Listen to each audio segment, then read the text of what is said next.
সুপ্রিয় দর্শক বন্ধুরা, আসসালামু আলাইকুম। সবাই কেমন আছেন? আশা করছি যে যেখান থেকে দেখছেন অনেক অনেক ভালো আছেন।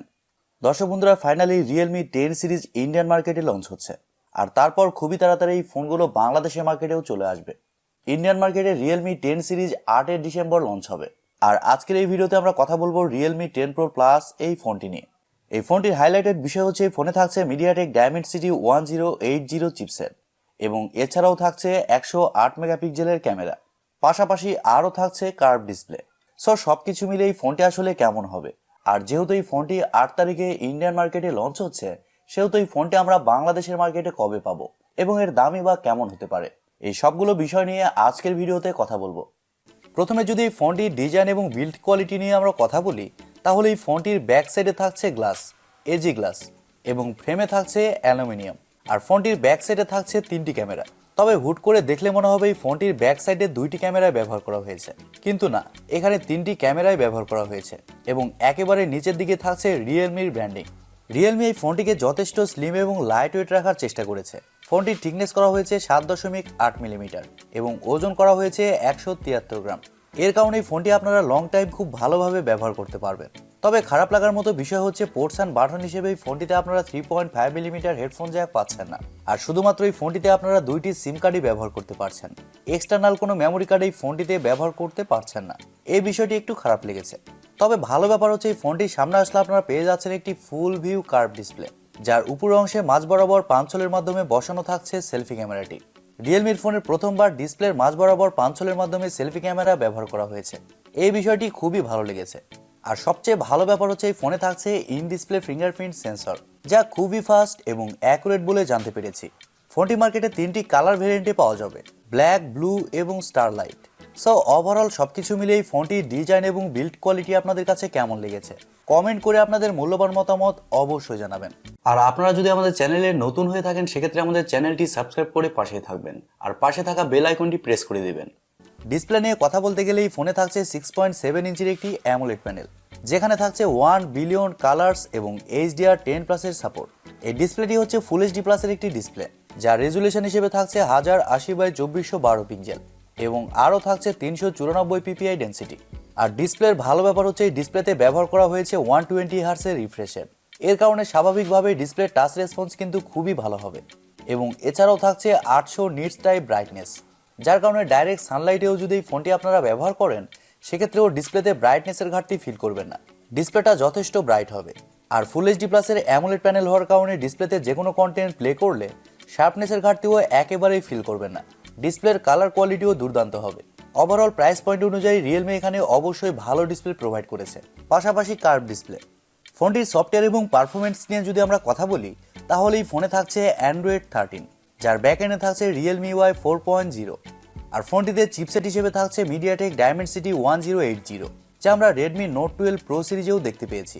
এই চিপসেটটি হচ্ছে একটি 5G চিপসেট, যা 6 ন্যানোমিটার আর্কিটেকচারে তৈরি করা একটি Octa-core প্রসেসর, এবং জিপিইউ হিসেবে থাকছে Mali G68 MC4। দর্শক বন্ধুরা, MediaTek Dimensity 1080 এই চিপসেটটা কিন্তু যথেষ্ট ভালো একটি চিপসেট। এই চিপসেটটা হচ্ছে MediaTek Dimensity 920 থেকে কিছুটা আপগ্রেড, আর চিপসেটটা কিন্তু যথেষ্ট স্টেবল চিপসেট, যা আমরা Redmi Note 12 Pro সিরিজ থেকে জানতে পেরেছি। আর Mali G68 MC4 এই জিপিইউটি থাকার কারণে যে কোনো হাই লেভেলের গেমস মিডিয়াম টু হাই সেটিংসে ইজিলি খেলতে পারবেন। সেক্ষেত্রে গেমস খেলার সময় ল্যাগ বা ফ্রেম ড্রপ ফিল করবেন না। আর এছাড়াও মাল্টিটাস্কিং সহ অন্যান্য কাজও খুব ভালোভাবে করতে পারবেন। এদিক দিয়েও কোনো ধরনের সমস্যা হচ্ছে না। ফোনটি 3টি ভেরিয়েন্টে লঞ্চ হয়েছে, 8GB RAM 128GB ROM এবং 8GB RAM 256GB ROM। আর সবশেষে থাকছে 12GB RAM 256GB ROM, যার স্টোরেজ টাইপ হিসেবে থাকছে UFS 2.2 এবং র্যাম টাইপ হিসেবে থাকছে LPDDR4X। ক্যামেরা সেকশন নিয়ে কথা বলতে গেলে এই ফোনটির ব্যাক সাইডে থাকছে 3টি ক্যামেরা, যার মেইন সেন্সর হিসেবে থাকছে 108 মেগাপিক্সেলের একটি ওয়াইড সেন্সর, যা f1.8 অ্যাপারচার, এবং সেকেন্ডে থাকছে 8 মেগাপিক্সেলের একটি আলট্রা ওয়াইড সেন্সর, যা f2.2 অ্যাপারচার, এবং সবশেষে থাকছে 2 মেগাপিক্সেলের একটি ম্যাক্রো সেন্সর। আর ব্যাক ক্যামেরার ফিচার হিসেবে থাকছে LED ফ্ল্যাশ HDR প্যানোরামা। তবে ভালো ব্যাপার হচ্ছে এই ফোনটির ব্যাক ক্যামেরা দিয়ে আপনারা 4K তে 30 fps এ শুট করতে পারছেন, আর 1080p তে সর্বোচ্চ 480 fps পর্যন্ত শুট করতে পারছেন। আর ফোনটিতে সেলফি ক্যামেরা হিসেবে থাকছে 16 মেগাপিক্সেলের একটি সেলফি ক্যামেরা। তবে সেলফি ক্যামেরা দিয়ে আপনারা শুধুমাত্র 1080p তে 30 fps এ শুট করতে পারছেন। সেলফিতে আবার 4K এর অপশনটা থাকছে না। ফটো কোয়ালিটির কথা বলতে গেলে শোনা যাচ্ছে এই ফোনটির ব্যাক ক্যামেরার মেইন সেন্সরের ফটো কোয়ালিটি মোটামুটি ভালোই হবে। এবার আসলে আমাদের দেখার পালা বাংলাদেশ এবং ইন্ডিয়ার ওয়েদারে এই ফোনটির ফটো কোয়ালিটি এবং ভিডিও কোয়ালিটি কতটা বেটার হয়। ফোনটির ভালো দিক হচ্ছে এই ফোনে থাকছে স্টেরিও স্পিকার সিস্টেম, এর কারণে এই ফোনটির অডিও কোয়ালিটিও কিন্তু দুর্দান্ত হবে। আর এছাড়াও ওয়াইফাই, ব্লুটুথ, জিপিএস, এনএফসির মতো আরও অনেক ফিচার পেয়ে যাচ্ছেন এবং আরও থাকছে ইউএসবি টাইপ-সি 2.0। ফোনটির ব্যাটারি এবং চার্জার নিয়ে কথা বলতে গেলে এই ফোনে থাকছে 5000 mAh এর একটি ব্যাটারি, আর ফোনটিকে চার্জ করার জন্য থাকছে 67 ওয়াটের একটি চার্জার। আর রিয়েলমি বলছে চার্জারের মাধ্যমে আপনারা 30 থেকে 35 মিনিটের মধ্যে ফোনটিকে ফুল চার্জ করতে পারবেন। আর যেহেতু এই ফোনটিতে পাওয়ার এফিশিয়েন্ট একটি চিপসেট ব্যবহার করা হয়েছে, এর কারণে এই ফোনটিতে আপনারা ব্যাটারি ব্যাকআপও খুবই ভালো পাবেন। নর্মাল ইউজে এই ফোনটি আপনারা 1.5 থেকে 2 দিন খুব ভালোভাবে চালাতে পারবেন। তবে আপনি যদি হেভি ইউজার হন, তারপরে এই ফোনটি আপনারা একদিন খুব ভালোভাবে চালাতে পারবেন। এবারে কথা হচ্ছে বাংলাদেশের মার্কেটে এই ফোনটি আমরা কবে পাচ্ছি। দর্শক বন্ধুরা, প্রথমে বলেছি এই ফোনটি 8 তারিখে ইন্ডিয়ান মার্কেটে লঞ্চ হবে, আর ঠিক তার 10 থেকে 15 দিনের মধ্যে বাংলাদেশের মার্কেটে এই ফোনটি আপনারা আনঅফিসিয়ালি পেয়ে যাবেন। শোনা যাচ্ছে ইন্ডিয়ান মার্কেটে এই ফোনটির প্রাইস হতে পারে 20 থেকে 22,000 রুপি, আর বাংলাদেশের মার্কেটে এই ফোনটির আনঅফিসিয়ালি প্রাইস হতে পারে 30 থেকে 35,000 টাকা। আর দেশের বাজারে এই ফোনটি জানুয়ারি মাসের শুরুর দিকে অফিসিয়ালি আসতে পারে, তবে প্রাইস হবে 40,000 টাকার উপরে। ধরে রাখুন আনঅফিসিয়ালি ফোনটির প্রাইস 35,000 টাকা। আর এরকম প্রাইস পয়েন্টে এই ফোনটি আমাদেরকে কি অফার করছে, তা হচ্ছে কার্ভ ডিসপ্লে, পাশাপাশি মিডিয়াটেক ডায়মেন্সিটি 1080 চিপসেট, আর ক্যামেরা সেকশন থাকছে অ্যাভারেজ, কারণ ক্যামেরাতে ওআইএস থাকছে না। এই বিষয়টি একটু হতাশাজনক।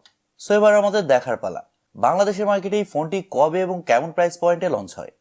প্রিয় দর্শক বন্ধুরা, এই ছিল আজকের ভিডিওটি আপনাদের কাছে কেমন লেগেছে কমেন্ট করে অবশ্যই জানাবেন। আর ভিডিওটি যদি সত্যিই ভালো লেগে থাকে তাহলে টিভি টেক টিউব চ্যানেলটি সাবস্ক্রাইব করবেন এবং ভিডিওতে একটি লাইক দিবেন। সো আজকের মতো এই পর্যন্তই, দেখা হবে কালকের ভিডিওতে। সবাই অনেক অনেক ভালো থাকবেন এবং সুস্থ থাকবেন। খোদা হাফেজ, টাটা।